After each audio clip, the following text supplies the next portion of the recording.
Pertumbuhan ekonomi Indonesia pada kuartal 3 bakal berada di kisaran 2,9% hingga minus 1,1%. Pada kuartal yang sebelumnya mencapai minus 5,2%. Artinya, ketika Indonesia berada di pertumbuhan minus 2 kali kuartal berturut-turut, Indonesia akan mengalami resesi, yaitu adalah pertumbuhan ekonomi yang minus. Hal ini akan berdampak luas, terutama kepada angka pengangguran yang semakin meningkat. Banyak lembaga dan masyarakat yang memprediksikan bahwa akan ada gelombang besar terhadap PHK yang mencapai sekitar 5-7 juta masyarakat yang terdampak oleh pemutusan hubungan kerja oleh perusahaan. Hal ini harus segera diantisipasi oleh pemerintah. Untuk itu DPR bersama pemerintah harus bekerja keras untuk membantu, mensubsidi, dan melakukan segala hal dan upaya agar pemulihan ekonomi nasional ini berjalan dengan baik dan pemutusan hubungan kerja akan segera terselesaikan. Namun, masalah kesehatan dan penanganan COVID-19 itu harus menjadi prioritas utama bangsa Indonesia. Untuk itu, pada episode kali ini, kita akan berbincang dengan Bapak Andi Akmal Pasludin dari fraksi Partai Keadilan Sejahtera, Dapil Sulawesi Selatan. Saksikan program Parlemen Bicara, Suara Wakil Rakyat.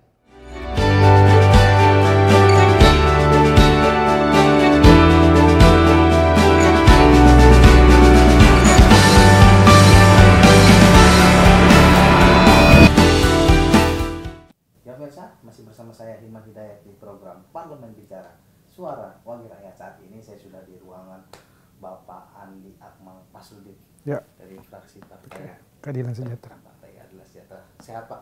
Alhamdulillah sehat. Bagaimana kegiatan di DPR Pak di masa pandemi yang semakin meningkat nih Pak kasus positif? Ya, tetap kita bekerja dengan tetap memperhatikan protokol kesehatan. Karena itu saya kira hal yang sangat prinsip gitu ya. Berarti tetap ya kerja-kerja Ya. permainannya Pak ya? Iya, karena memang membahas undang-undang dan ya, pengawasan tetap dilakukan. betul. Jadi tetap di ruang kerja di ruang rapat dan di luar ruang rapat juga di dapil juga tetap jalan.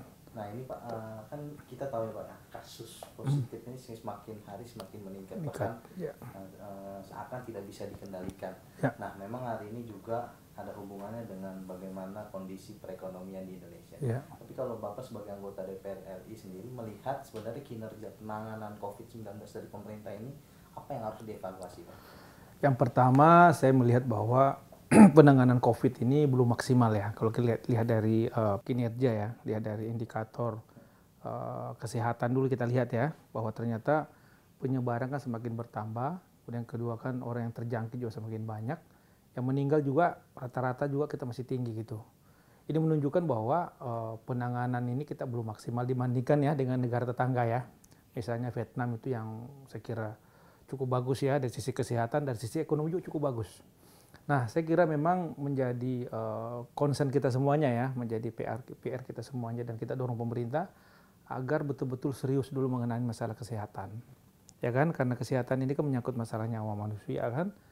Dan perbanyak tes swab PCR gitu ya. Karena itu kan kita bisa memutus rantai penyebaran. Termasuk kita memastikan bahwa seluruh komponen bangsa ataupun kita semuanya harus tetap memaksimalkan yang namanya protokol kesehatan itu ya. Seperti itu. Program-program yang kayak PSBB atau lockdown wilayah itu sebenarnya efektif seperti dilakukan di. Sebenarnya kalau kita melihat bahwa PSBB bahkan kemarin lockdown itu saya kira ini bagian daripada upaya memutus mata rantai gitu ya. Jadi memang kita melihat antara kepentingan kesehatan dengan ekonomi ya.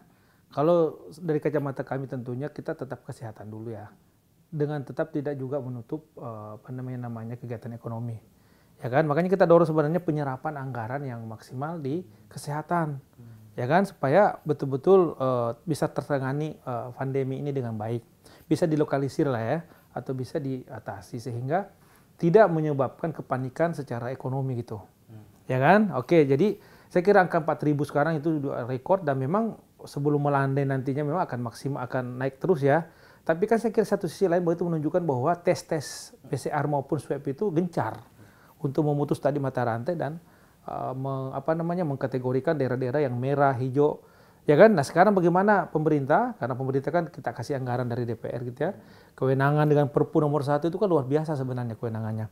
Anggaran bisa defisit, negara kita bisa naikkan defisitnya untuk bagaimana memutus mata rantai COVID ini. Dan saya kira publik dan DPR juga berhak untuk bertanya, gimana kinerja gitu. Ya kan? Nah dari sisi ekonomi juga, ini kita juga sudah mengalami sesuatu yang sangat berat. Ya kan? Dipastikan bahwa di kuartal ketiga ini, kita akan mengalami resesi gitu ya. Resesi ini kan sesuatu yang saya kira menjadi hal yang sangat buruk bagi kita semuanya karena secara ekonomi gitu ya, kegiatan ekonomi tidak berjalan ya kan. Kemudian juga pengangguran juga akan meningkat.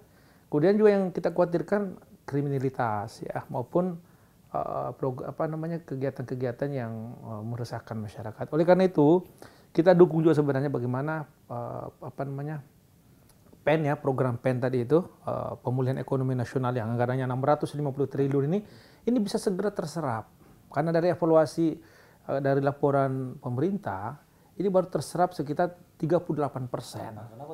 Nah ini kan harusnya menjadi perhatian khusus ya, atensi ya dari Presiden dan jajarannya, bahwa PEN ini sebenarnya udah kita berikan anggarannya dari DPR setuju, sekarang bagaimana maksimalisasi PEN ini, pemulihan ekonomi nasional misalnya, bagaimana UMKM kita, pengusaha-pengusaha kecil kita walaupun pandemi ini masih tetap beraktivitas. Relaksasi kredit, ya kan? Kemudian daerah yang butuh pinjaman diberikan pinjaman gitu kan. Ini kan sebenarnya program dari PEN itu secara teoritik sangat bagus. Cuma implementasi di lapangan ini kan harusnya disederhanakan prosedurnya. Ya kan? Prosedurnya disederhanakan atau didorong lah supaya semua kementerian ini bergerak cepat agar ada kegiatan ekonomi gitu. Nah, kalau menurut Bapak sendiri yang sepengetahuan Bapak sebagai anggota DPR RI, apa nih kendala utama dari minimnya penyerapan atau minimnya maksimalisasi program-program kan seperti relaksasi, BLT, bantuan dan lain-lain subsidi itu? Kalau saya lihat mungkin ada sedikit shock ya. Kita shock ini mengalami shock ya. Shock ini kan dari normal menjadi tidak normal ya. Ini kan menyebabkan hanya perubahan cara berpikir, perubahan berkomunikasi, perubahan. Tapi kan harusnya di kuartal kemarin harus sudah selesai ini barang gitu ya. Kita berharap sebenarnya jangan lama-lama shocknya lah ya. Shocknya lama-lama nanti resesi kita menjadi lebih bahaya. Jadi saya melihat bahwa kultur kerja kita harus berubah. Ya kan? Jadi digitalisasi kerja, kemudian juga administrasi yang cepat ya, aparat kita yang tanggap, ini harus didorong terus. Karena kalau masih kerja ya, saya kira Pak Presiden mengkritik ya cara kerja biasa-biasa di kondisi pada saat krisis ini, itu sesuatu yang sangat kita sesalkan itu. Jadi pertama menurut saya adalah pimpinan dari lembaga negara ini ataupun kementerian harus memastikan target yang sudah dicanangkan itu betul-betul berjalan dengan baik. Kalau tidak, Pak Presiden punya hak untuk prerogatif ya, untuk mengganti menteri-menteri yang tidak bisa menyesuaikan irama kerja dengan kebutuhan sekarang gitu loh. Berarti Perpu ini juga belum berjalan dengan... Oh iya, makanya kami evaluasi Perpu ini kan sebenarnya sangat luar biasa. Perpu ini kan sebenarnya senjata yang sangat powerful, ya kan? Dari kewenangan, dari penganggaran, ya kan? Bahkan dari sisi hukum pun, dari yudikatif pun mencoba untuk dihilangkan gitu. Artinya dalam sisi tertentu ya, tidak bisa dipidana karena kebijakan misalnya. Ini kan luar biasa. Ya kan ya, dan pemerintah sekarang ini juga pun defisit dinaikkan. Artinya hutang terus dibuka gitu kan. Artinya kalau menjadi pertanyaan orang itu kan, apakah memang ada uang atau tidak? Kalau menurut kami sih ada uang, karena uang itu dicetak dari utang. Sekarang bagaimana uang cetak utang ini segera diaplikasikan ke lapangan sehingga ada yang namanya kegiatan ekonomi gitu ya. Terutama konsumsi kita, pertumbuhan ekonomi kita selama ini kan sangat disokong oleh konsumsi rumah tangga. Kalau saat ini kan gimana orang mau konsumsi kalau pemasukan nggak ada gitu kan, terbatas. Nah dan itu akan terjadi terus ini bila ini belum kondisi merah tadi itu kategorisasi daerah ya. Artinya kalau pemerintah daerahnya betul-betul ingin memulihkan ekonomi, maka kesehatan ini dulu harus dipastikan bahwa penularan semakin menurun, orang sembuh semakin tinggi gitu ya. Ini kan akan menyebabkan kepercayaan diri untuk masyarakat beraktivitas gitu loh. Yang punya uang pun akan mengeluarkan uang. Sekarang kan tahan-tahan. Orang kalangan menengah ke atas ini tahan-tahan uangnya. Nggak belanja. Ini kan dia tahan spendingnya gitu kan. Nah ini kan menyebabkan pengangguran, tidak berputarnya distribusi perekonomian kita. Ini efeknya ke semuanya gitu. Ya kan, dari yang sisi produksi, distribusi gitu kan, sampai pekerja-pekerja yang terdampak gitu. Baik, gitu. kita akan lanjutkan pada Ya. segmen selanjutnya masih di program Parlemen Bicara Suara Wakil Rakyat.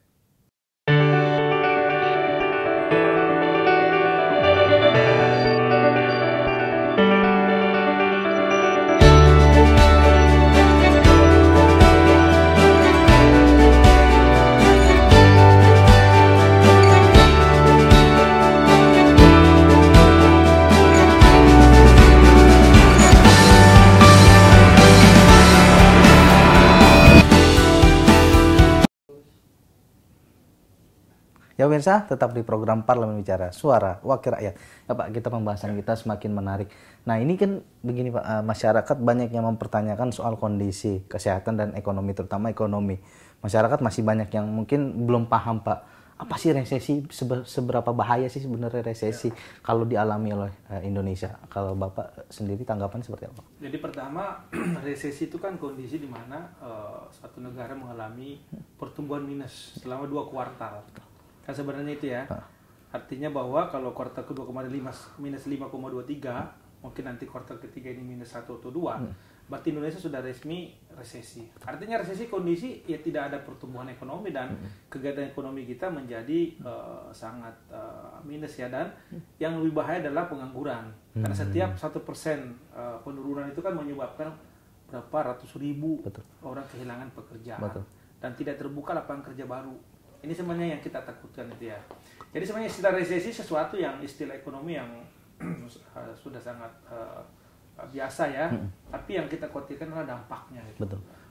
Dan ini menunjukkan indikator bahwa proses ekonomi kita dengan banyaknya kegiatan PN, kemudian kebijakan-kebijakan negara yang didukung oleh DPR, itu ternyata belum bisa mengakselerasi ya daripada pertumbuhan ekonomi kita yang ya kita berharap bisa positif di kuartal ketiga ini. Gitu. Nah kan kita tahu Pak, sejak awal memang kita terdampak corona ini, perusahaan-perusahaan pertama sudah memulaikan merumahkan katanya. Terus kedua ada memotong gajinya, sekarang mem-PHK. Nah sebenarnya kebijakan-kebijakan yang dilakukan oleh pemerintah untuk membantu para perusahaan ini sudah berjalan belum sih Pak? Sebenarnya dengan stimulus ya, PEN itu kan pemulihan ekonomi nasional yang angkanya sudah disepakati 675 triliun ya. Itu kan sebenarnya kalau ini segera bisa diserap ya oleh masyarakat dalam bentuk BLT, kemudian juga bansos ya, kemudian juga kesehatan ya, tenaga kesehatan ini bisa mendapatkan insentif, kemudian juga medisnya, kemudian juga ekonominya dapat juga karena ada program misalnya relaksasi kredit ya, atau kredit yang disubsidi oleh negara. Kemudian juga pajak yang dialami yang direlaksasi ya pajak ini, sehingga harusnya dengan banyaknya stimulus ini harusnya bisa menyebabkan ada perubahan. Nah, tapi karena ini mengalami minus berarti tentu ini tidak efektif. Ini harus berarti ada something wrong gitu ya. Ada tentu yang salah di sini yang perlu dievaluasi oleh pemerintah ya. Jadi kita jangan menjadikan kambing hitam COVID ini sebagai satu-satunya faktor yang menyebabkan kita resesi gitu ya. Ini ada faktor juga manajemen kita ya, kemudian juga pengelolaan manajemen pengelolaan masalah ini kan. Harusnya kan COVID, karena negara lain seperti Vietnam ternyata dia bisa kelola COVID ini, dia bisa menurunkan angka yang terjangkit bahkan yang meninggal yang sangat rendah. Bahkan saya dengar ini informasinya bahwa Vietnam ini tumbuh ekonominya 2,5%. Cina juga masih tumbuh. Ya kan, artinya jangan kita selalu menghibur diri dengan mengatakan bahwa kita masih lebih baik dibandingkan negara lain misalnya kayak Malaysia, kayak Singapura. Tapi harusnya bagaimana kita bisa seperti Vietnam atau Cina gitu loh. Ya kan? Karena kalau kita masih menghibur diri seperti itu, berarti kita belum menerima kenyataan, dan langkah-langkah taktis untuk ke sana itu ya ini kita ragukan keefektifitasannya gitu. Artinya sekarang ini kita melihat perusahaan sudah megap-megap ya, nggak bisa membayar gaji pegawainya karena tidak ada perputaran. Kemudian juga UMKM kita juga sudah susah karena orang juga membatasi untuk membeli ya, untuk keluar, produksi konsumsi juga menurun. Ini kan terjadi bahwa permintaan dan supply dan demand ini tidak terjadi gitu. Kita berharap juga investasi, orang mau investasi pada kondisi begini juga tentu menjadi sangat riskan gitu ya. Nah ini kan menurut kami itu perlu ada langkah extraordinary. Sebenarnya Perpu nomor 1 itu harusnya pemerintah mengambil langkah-langkah taktis dan extraordinary untuk bagaimana membuat kesehatan dulu ya, COVID ini bisa tertangani gitu. Tapi tertangani maksudnya itu ya ada, tapi angkanya itu semakin lama semakin kecil, bukan semakin menanjak. Tapi kan memang faktanya hari ini seakan-akan pemerintah tidak berdaya untuk menahan gelombang PHK yang dilakukan oleh para perusahaan yang memberikan alasan utamanya karena COVID gitu. COVID ya kita terpaksa melakukan PHK, akhirnya terjadilah gelombang PHK di mana-mana gitu.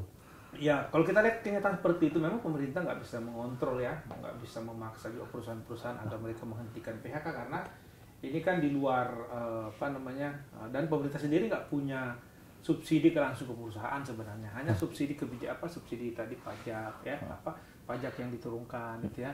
Kemudian yang kemarin dilakukan pemerintah sebenarnya adalah pemberian insentif atau subsidi gaji ya.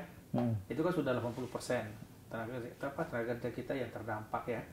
Saya kira itu bagus. Cuma sekarang ini gimana para pengusaha ini dapat stimulus juga, ya kan? Stimulus kebijakan yang bisa meringankan beban mereka karena kalau perusahaan ini tidak diberikan stimulus, tidak diberikan perhatian dari pemerintah, mereka akan melakukan PHK terus-menerusan karena dia tidak bisa menahan lagi pemasukan perusahaan, nggak ada gitu, sementara dia harus mengeluarkan biaya-biaya untuk menggaji. Berarti sebenarnya dimungkinkan tuh Pak dalam Perpu Corona ini, COVID-19 ini memberikan subsidi langsung kepada para perusahaan-perusahaan ini? Sebenarnya dimungkinkan, cuma kan dari sisi hukum dan dari sisi aplikasi di lapangan itu kan sebenarnya pengusaha itu pertama menurut saya pajak ini diturunkan secara jelas ya, pajak PPh kemudian juga pajak yang lainnya yang membebani mereka diturunkan, nggak usah dikasih langsung tapi pajak ini aja dulu diturunkan ya. Misalnya ada wacana kemarin, misalnya gimana mendukung industri otomotif dihilangkan 0 gitu ya, pajak masuk gitu kan. Malaysia terbukti, kalau Malaysia itu dia nolkan pajaknya memang terbukti penjualan mobil luar biasa gitu. Ini salah satu contoh, tapi saya kira ini masih dikaji gitu ya. Artinya bahwa bagi perusahaan-perusahaan besar ataupun korporasi yang mempunyai karyawan cukup besar, saya kira pemerintah bisa memberikan relaksasi ya, tanda kutip tadi, relaksasi pajak, relaksasi mungkin hutangnya juga bisa juga pemerintah memberikan dengan bank gitu ya, dengan perbankan itu kan bisa merestrukturisasi hutangnya, kreditnya mereka kan bisa. Jadi negara nggak bisa langsung ke perusahaan, tapi kebijakan-kebijakan yang bisa diambil itu bisa mempercepat. Yang lebih penting sebenarnya adalah bagaimana segera menyelesaikan masalah kesehatan. Itu yang sebenarnya pengusaha ini sekarang saat ini dia berharap ini masalah COVID menunggu itu COVID karena tidak ada cara lain. Ya cara itu hanya obat obat jangka pendek. Jangka panjang adalah bagaimana COVID ini segera diatasi sambil berdoa vaksinnya bisa segera ditemukan itu kan. Nah, seperti itu gambarannya. Okay. Jadi sekali lagi bahwa sangat berat memang kondisinya ya. Karena ini berlaku hukum ekonomi di sini gitu kan. Permintaan dan supply dan permintaan itu. Baik Pak, pembahasan kita semakin menarik, tapi akan kita lanjutkan pada segmen yang selanjutnya masih di program Parlemen Bicara, Suara Wakil Rakyat.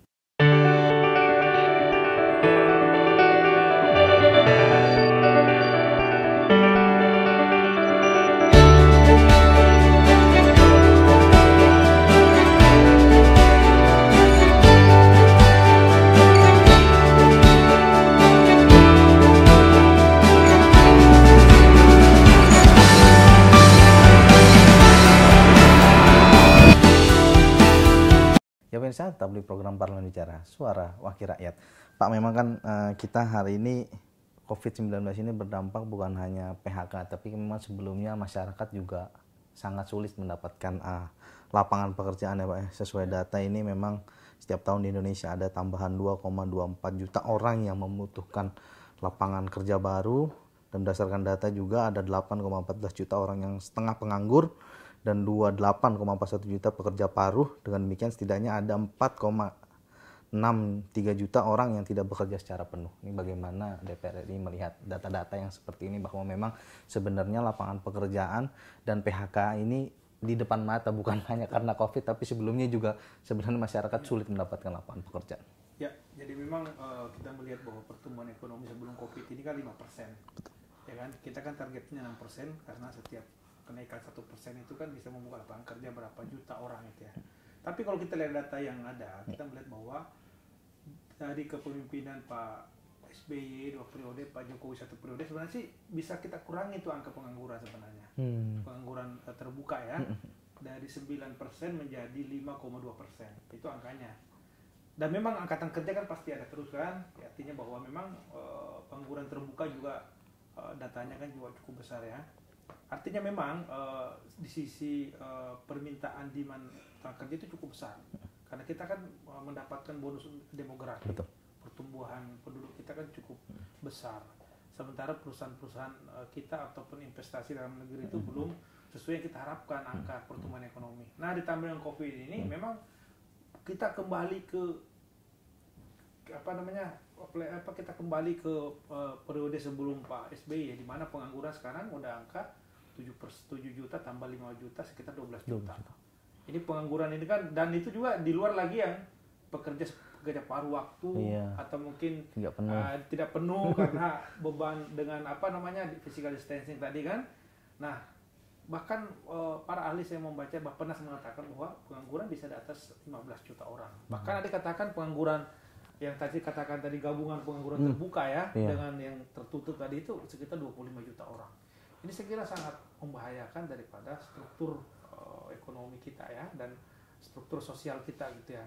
Karena kita berharap dengan makanya di COVID ini sebenarnya program PEN tadi itu kita dorong agar semua kementerian itu melakukan program padat karya. Seperti apa? Jadi padat karya itu misalnya di pertanian itu kegiatan membuka lahan baru atau membuat dalam usaha tani ya, atau di Kementerian PUPR atau di kementerian yang lainnya mau membuat semua kegiatan padat karya sehingga orang-orang menganggur ini bisa bekerja dengan program padat karya ini. Ada perputaran ekonomi gitu. Yang lebih penting juga adalah bagaimana memaksimalkan bahwa APBN kita 2020 ini segera cepat terserap. Ya kan, ditambah lagi PEN tadi yang 675 miliar tadi itu, harusnya ini kan bisa menjadi stimulus fiskal yang cukup besar bagi pertumbuhan ekonomi kita gitu. Artinya kalau pertumbuhan ekonomi bergerak ini kan itu kan otomatis akan menyerap tenaga kerja. Ya kan? Jadi pasti pertama saya katakan tadi ini akan membahayakan daripada tingkat pengangguran tadi kan. Artinya potensi itu sangat terjadi dan menyebabkan tentu masalah ekonomi, masalah sosial gitu kan. Nah, yang lebih bahaya lagi ke depannya adalah setelah COVID ini ada perubahan perilaku. Ya kan, masyarakat sekarang kan digitalisasi. Jadi ke depannya memang kita akan melihat bahwa akan terjadi banyak pengurangan tenaga kerja gitu. Akan banyak, ini sekarang kita di jalan tol misalnya kan sudah pakai mesin ya. Sekarang juga kan kita mau mesen apa udah digitalisasi. Nah, sekarang pemerintah harus memikirkan atau harus membuat program-program bagaimana yang kena dampak digitalisasi ini mendapatkan tempat itu. Artinya jangan sampai mereka sudah nggak dipakai di sini, di tempat lain nggak kepake. Harus ada langkah-langkah langkah-langkah percepatan baik dari sisi penguatan pengetahuan ya, pengetahuan teknologi kepada angkatan kerja kita agar bisa masuk di dalam segmen digitalisasi tadi dan segmen yang lainnya gitu.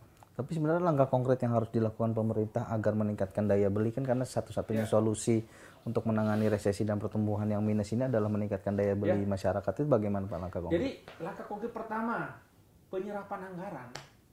Anggaran tadi kan APBN kita kemarin kan sekitar kurang lebih 2.300 triliun ya. Tambah lagi PEN tadi kan ada sekitar 700 triliun. Ini harus segera terserap. Ya kan, bansos tadi kan bagian daripada itu kan, bansos, kemudian pemberian biaya hidup ya 300.000 per kepala keluarga. Kemarin pengangguran ataupun para pekerja di subsidi. Itu kan bagian daripada bagaimana penyerapan anggaran. Karena anggaran ini harus segera mengalir. Kalau tidak mengalir ini semakin berat orang. Semakin berat ekonomi kita karena tidak ada aktivitas ekonomi dan orang mau belanja tidak ada uang. Betul. Ditambah lagi golongan menengah ke atas ini dia tahan uangnya karena dia tidak aman, merasa tidak aman kan. Takut tidak dapat belanja, takut dengan COVID kan, mau liburan takut dengan COVID. Nah, inilah yang menurut saya pertama tadi serap. Yang kedua menurut saya yang paling penting adalah bagaimana memastikan bahwa COVID ini tertangani. Masyarakat yakin bahwa pemerintah kita ini bisa menangani COVID dan itu kelihatan dari milestone-nya gitu. Jadi ada penurunan angka yang terinfeksi gitu ya. Angka yang meninggal juga semakin menurun dan kesembuhan meningkat. Itu menurut saya. Jadi itu kuncinya menurut saya. Pertama adalah kesehatan dulu. Yang kedua penyerapan anggaran, ya kan. Yang ketiga tadi bagaimana bekerja extraordinary. Semua kita ini yang namanya pemerintah ya harus bisa bekerja memastikan bahwa program-program yang sudah disepakati, yang sudah direncanakan harus bisa teraplikasi gitu. Jangan banyak berbicara, jangan banyak istilahnya berdebat yang tidak penting, tapi bagaimana memastikan bahwa program-program pemulihan ekonomi nasional, program kesehatan yang pertama saya katakan tadi, itu betul bisa berjalan. Tapi mungkin nggak sih Pak kita mengembangkan satu sektor misalnya yang memang sangat berpotensial. Kita kan punya potensi misalnya di sektor pertanian, misalkan Bapak di Komisi 4, mungkin nggak kita kembangkan untuk memang membantu pemulihan ekonomi nasional. Kalau kita lihat di kuartal kedua kemarin, yang berkontribusi besar bagi PDB kita kan pertanian, 16,3%. Yang lain kan minus semuanya. Bahkan pertambangan turun juga kan. Artinya menurut kami sebagai Komisi 4 Perpandangan, harusnya pemerintah itu memperbanyak program-program padat karya, kemudian memastikan subsidi bagi petani, nelayan, gitu ya, sehingga mereka jangan berhenti beraktivitas. Sekarang ekspor pertanian, ekspor perikanan didorong, karena yang bisa tumbuh di pada saat krisis itu adalah sektor pertanian, dan itu sudah terbukti kan 2 kali krisis ya. Jadi yang tapi agak aneh bagi kami adalah program pertanian ini tidak mendapatkan politik anggaran yang cukup. Harusnya ini yang didorong gitu. Ada kelangkaan pupuk, harusnya kan jangan terjadi kelangkaan pupuk karena petani kita mau berproduksi gitu ya. Nelayan kita misalnya diberikan stimulus, bantuan alat tangkap, perahu kecil, agar mereka melakukan aktivitas perekonomian. Jadi saya sepakat tadi bahwa di kondisi saat ini yang bisa membantu negara kita untuk bangkit adalah sektor perikanan ke lautan, pertanian ke lautan, dan UMKM. Ya kan, perusahaan-perusahaan besar ini memang dia banyak tergantung dengan sisi tadi supply demand-nya tadi kan. Tapi kalau UMKM ini masih bergerak, itu menandakan bahwa ekonomi kita masih berjalan gitu. Nah, UMKM ini harus dapatkan stimulus dari pemerintah. Kalau perlu permodalan, kemudian sekarang Pak Jokowi membagi-bagi ya, modal kerja 2,5 juta, 5 juta, 10 juta, saya kira kita dorong. Karena itulah yang bisa cepat memulihkan dan mendorong adanya kegiatan ekonomi di grassroots kita gitu. Nah, ini jadi komitmen dari DPR dan harapan Bapak terhadap pemerintah apa nih Pak terkait dengan penanganan COVID-19 ini? Ya, saya kira yang pertama ya, kita berharap bahwa pemerintah kompak ya bersama-sama dengan kita semuanya bagaimana memastikan bahwa COVID ini segera bisa teratasi. Ya kan, artinya sambil kita menunggu vaksinnya ya. Betul. Artinya bahwa program-program pemulihan untuk kesehatan, untuk ekonomi ini betul-betul segera teraplikasi. Sisi kesehatan bisa tertangani, sisi ekonomi juga bisa terus berjalan. Dan kita mendorong sektor-sektor yang memang sangat bersentuhan dengan masyarakat secara umum ya. Betul. Sektor pertanian, perikanan, UMKM kita, sehingga merasa bahwa negara hadir pada saat mereka krisis. Dan saya yakin bahwa sektor inilah yang paling banyak juga menyerap tenaga kerja. Walaupun tenaga kerjanya mereka mungkin bukan tenaga kerja yang sifatnya seperti karyawan ya, tapi yang paling banyak menyerap tenaga kerja adalah di sektor UMKM ini dan pertanian dan perikanan gitu. Kemudian yang terakhir tentunya kita berharap bahwa Perpu yang sudah disetujui oleh DPR itu betul-betul diaplikasikan dengan baik, ya kan, betul-betul bisa diaktifasi ya, betul-betul bisa diimplementasikan sehingga harapan kita Perpu ini bisa menjadi payung besar ya untuk bisa kita mengatasi masalah COVID ini dari kesehatan maupun dari sisi ekonomi. Dan kita berharap bahwa pengangguran ya ataupun kegiatan ekonomi yang saat ini agak stagnan ini, kita berharap pemerintah bisa menekan angka pengangguran ini sehingga tidak bertambah gitu ya. Dengan cara apa? Tentu memperbanyak tadi padat karya, kemudian juga UMKM diberikan stimulus, berikan perhatian sehingga ini masih kegiatan ekonomi tetap berjalan gitu. Berarti kita masih punya harapan itu ya? Saya kira harapan tetap ada, karena sebagai bangsa kan kita sudah mengikuti berkali-kali juga ada masalah krisis ya, dan kita bisa keluar dari krisis. Tapi kita berharap krisis ini bisa dilewati dengan cepat seperti Vietnam maupun Cina gitu. Itu harapannya. Mungkin terakhir Pak, ajakan kepada masyarakat untuk tetap menjaga jarak dan patuh terhadap protokol kesehatan. Baik, jadi saya kira menjadi tugas kita semuanya bahwa bagaimana kita ingin memutus penyebaran daripada COVID ini dan kita bisa cepat menyelesaikan COVID ini adalah bagaimana kita disiplin dari diri kita, mulai dari diri kita sendiri gitu ya. dengan tetap kita memakai masker pada saat di luar, kemudian physical distancing gitu ya, dan terus mencuci tangan kita sehingga kita pastikan bahwa kita tidak terjangkiti atau kita tidak menjangkiti, kita menyebarkan COVID kepada orang lain. Dan yang paling penting adalah kita menjaga imun tubuh kita gitu. Pikiran kita harus relaks ya, walaupun banyak masalah, ya kan ekonomi mungkin atau masalah, tapi kita harus relaks dan kita bisa mengkonsumsi makanan-makanan yang diproduksi oleh petani kita, oleh nelayan kita, sehingga perputaran ekonomi tetap berjalan. Itulah pemirsa perbincangan saya dengan Bapak Andi Akmal Fasludin. Memang harus ada komitmen yang keras dari pemerintah, bagaimana pemerintah memfokuskan kepada program-program padat karya, program-program yang lebih sektor UMKM, perikanan dan lain-lain, itu juga harus difokuskan. Dan terutama juga DPR mendorong bagaimana Perpu itu bisa dilaksanakan dengan semaksimal mungkin.